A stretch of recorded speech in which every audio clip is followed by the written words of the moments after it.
दोस्तों, रामायण में रावण की पत्नी मंदोदरी तो आप सबको याद ही होगी। जी हाँ, वही मंदोदरी जिसने अपने पति रावण को कई बार अनैतिक कार्यों को करने से रोका था। कहा जाता है कि रावण की पत्नी मंदोदरी एक ज्ञानी स्त्री थी। वह इस युद्ध का परिणाम जानती थी, इसलिए वह हमेशा से ही इस युद्ध के खिलाफ थी। दोस्तों, आइए जानते हैं कि आखिर रावण के मरने के बाद मंदोदरी का क्या हुआ। आखिर कौन थी मंदोदरी? क्या सच में रावण के मरने के बाद मंदोदरी ने विभीषण से दूसरी शादी कर ली थी? इन सभी प्रश्नों का जवाब जानेंगे आज की इस वीडियो में।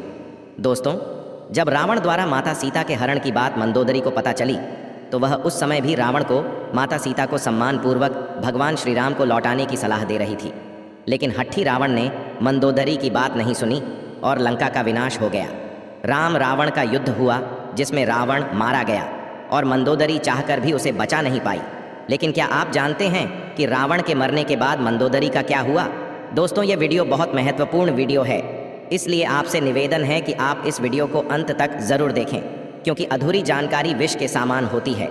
साथ ही हमारे चैनल को सब्सक्राइब करके कमेंट में जय श्री राम अवश्य लिखें। तो दोस्तों, सबसे पहले बात करते हैं कि आखिर कौन थी मंदोदरी। हिंदू पुराणों में उल्लेखित एक कथा के मुताबिक मधुरा नाम की एक अप्सरा हुआ करती थी जो भगवान शिव से काफ़ी ज़्यादा प्रभावित थी। इसलिए वह एक बार भगवान शिव से मिलने कैलाश पर्वत पर पहुंच गई। उस वक्त कैलाश पर्वत पर भगवान शिव अकेले थे और माता पार्वती कहीं गई हुई थी। कथा के मुताबिक भगवान शिव को कैलाश पर्वत पर अकेला पाकर अप्सरा मधुरा उन्हें लुभाने की कोशिश करने लगी। कुछ देर बाद जब देवी पार्वती कैलाश पर्वत पर आई तो उन्होंने मधुरा के शरीर पर भगवान शिव का भस्म लगा हुआ पाया, जिसे देखकर माता पार्वती क्रोधित हो गई और क्रोध में आकर उन्होंने मधुरा को श्राप दे दिया कि तुम अगले 12 वर्ष तक मेढ़की के रूप में जीवन व्यतीत करोगी। माता पार्वती का श्राप और क्रोध देखकर मधुरा डर गई और हाथ जोड़कर उनसे माफ़ी मांगने लगी, जिसके बाद माता पार्वती ने उससे कहा कि सही समय आने पर तुम श्राप से मुक्त हो जाओगी। और जैसा कि माता पार्वती ने श्राप दिया था तो अप्सरा मधुरा तुरंत ही मेढ़की बन गई, जिसके बाद धरती लोक पर विचरण करने लगी। मेंढक रूपी मधुरा पृथ्वी लोक पर किसी तरह अपने दिन गुजार रही थी। लेकिन तभी एक दिन अचानक एक भयंकर सर्प मेढ़की मधुरा को खाने के लिए उसके पीछे पड़ गया। मेढ़की मधुरा अपनी जान बचाने के लिए भागने लगी और भागते भागते वह संत ऋषि के आश्रम में पहुंच गई, जहां उन्होंने खीर बनाने के लिए खीर का बहुत बड़ा बर्तन लकड़ी के चूल्हे पर चढ़ाया हुआ था। जब सांप ने मेढ़की मधुरा को दौड़ाया तो वह उछलकर उसी खीर के बर्तन पर बैठ गई।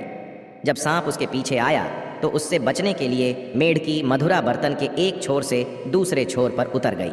सांप भी उसके पीछे उस मेढ़की को पकड़ने के लिए उस बर्तन पर चढ़ गया और दूसरे छोर पर जाने की कोशिश करने लगा। लेकिन दुर्भाग्य से वह सांप फिसलकर खीर के बर्तन में गिर गया और खीर गर्म होने के कारण गिरते ही वह मर गया।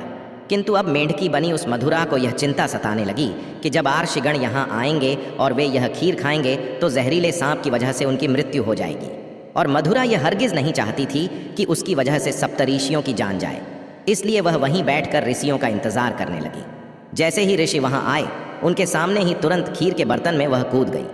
ऋषियों ने उस मेढ़की को बर्तन में कूदते हुए देख लिया, इसलिए उन्होंने सोचा कि अब तो यह खीर खाने योग्य नहीं है और उन्होंने खीर को वहीं फैला दिया।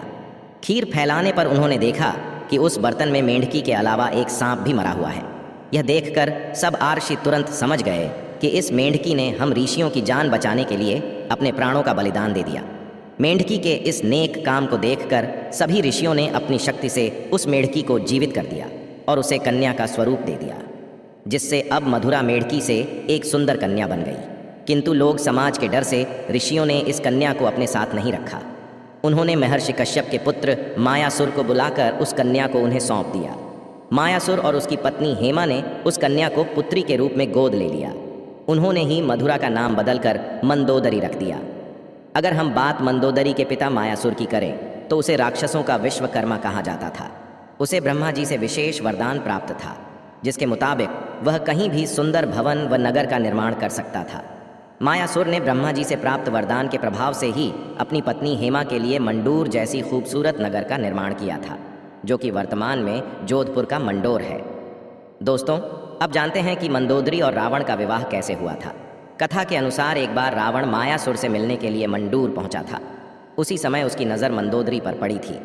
कहते हैं कि रावण मंदोदरी की सुंदरता पर इस कदर मोहित हुआ कि उसकी कई रानियां होते हुए भी उसने मंदोदरी को यह वचन दिया कि केवल मंदोदरी उनके प्रमुख रानी और लंका की महारानी होगी। रावण मंदोदरी को देखते ही उसकी सुंदरता पर मोहित हो गया, इसलिए उसने असुर राज मायासुर के सामने मंदोदरी के साथ विवाह का प्रस्ताव रख दिया। कहा जाता है कि जब विवाह के लिए रावण और मंदोदरी की कुंडली का मिलान हुआ तब स्थितियां ठीक नहीं थीं, लेकिन रावण के प्रताप को देखकर मायासुर ने उसे डर से मना नहीं किया। वहीं दूसरी तरफ मंदोदरी भी रावण से विवाह नहीं करना चाहती थी, लेकिन अपने पिता की बातों को टाल ना सकी, जिस वजह से मंदोदरी ने रावण से विवाह के लिए हामी भर दी। और राजस्थान के जोधपुर के मंडोर रेलवे स्टेशन के पास एक जगह है। इसके बारे में ऐसी मान्यता है कि यहीं पर रावण ने मंदोदरी के संग 7 फेरे लिए थे। कहा जाता है कि राजस्थान के जोधपुर के मंडोर में मंदोदरी और रावण का विवाह हुआ था।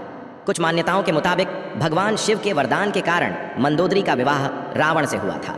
मंदोदरी ने सिविल ईश्वरनाथ मंदिर में भगवान शिव की आराधना की थी। यह मंदिर मेरठ के सदर इलाके में है। कहा जाता है कि मंदोदरी ने भगवान शंकर से यह वरदान मांगा था कि उसका पति इस धरती का सबसे विद्वान और शक्तिशाली पुरुष हो। उस समय रावण ही एकमात्र ऐसा पुरुष था जो धरती का सबसे विद्वान और शक्तिशाली पुरुष था। कथाओं में मंदोदरी को एक पतिव्रता नारी के रूप में वर्णित किया गया। वह मंदोदरी ही थी जिसने अपने पति रावण के मनोरंजन के लिए शतरंज के खेल का प्रारंभ किया था। रावण से विवाह के बाद मंदोदरी को रावण से मेघनाथ और अक्षय कुमार नामक 2 पुत्र भी हुए थे। जन सूत्रों के मुताबिक श्री राम द्वारा रावण के वध के पीछे मंदोदरी का भी हाथ था। कहा जाता है कि रावण की मृत्यु एक दिव्य बाण से हो सकती थी और उस दिव्य बाण के बारे में रावण ने सिर्फ मंदोदरी को ही बताया था, लेकिन हनुमान जी ने बहुत ही चालाकी से अपनी बातों में फंसाकर मंदोदरी से इस बाण के बारे में जानकारी हासिल करके उसे चुरा लिया और इस बाण की मदद से प्रभु श्री राम ने रावण का वध कर दिया था।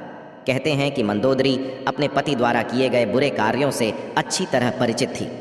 वह हमेशा रावण को यही सलाह देती थी कि बुराई के मार्ग को त्याग कर सत्य की शरण में आ जाए, लेकिन अपनी ताकत पर घमंड करने वाले रावण ने कभी मंदोदरी की बात को गंभीरता से नहीं लिया और उसका परिणाम तो आप सभी जानते ही हैं।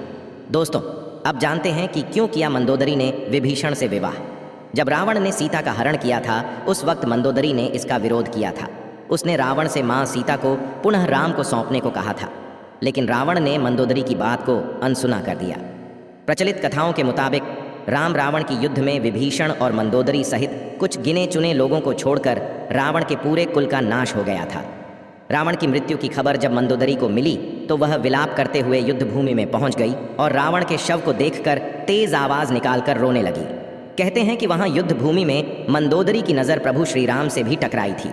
मंदोदरी को इस तरह से विलाप करता देख प्रभु श्री राम को भी अति दुख हुआ था।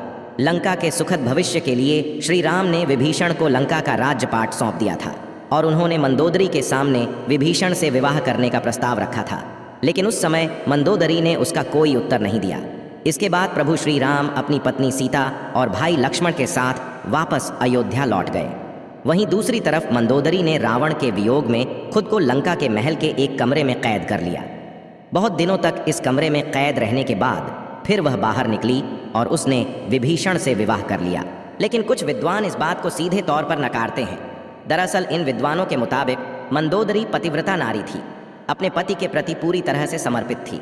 इतनी महान ज्ञानी और पतिव्रता नारी ऐसा निर्णय नहीं ले सकती। ऐसे में रावण की मृत्यु के बाद मंदोदरी का विभीषण से विवाह करना एक किंवदंती के अलावा और कुछ नहीं है। वैसे दोस्तों, आपको क्या लगता है कि क्या मंदोदरी ने विभीषण से दूसरा विवाह किया था? कमेंट में ज़रूर बताइएगा। इस वीडियो में फिलहाल इतना ही। उम्मीद है आपको आज की वीडियो पसंद आई होगी। अगर हाँ तो इस वीडियो को लाइक करें और हमारे चैनल को सब्सक्राइब करके कमेंट में हर हर महादेव ज़रूर लिखें। धन्यवाद।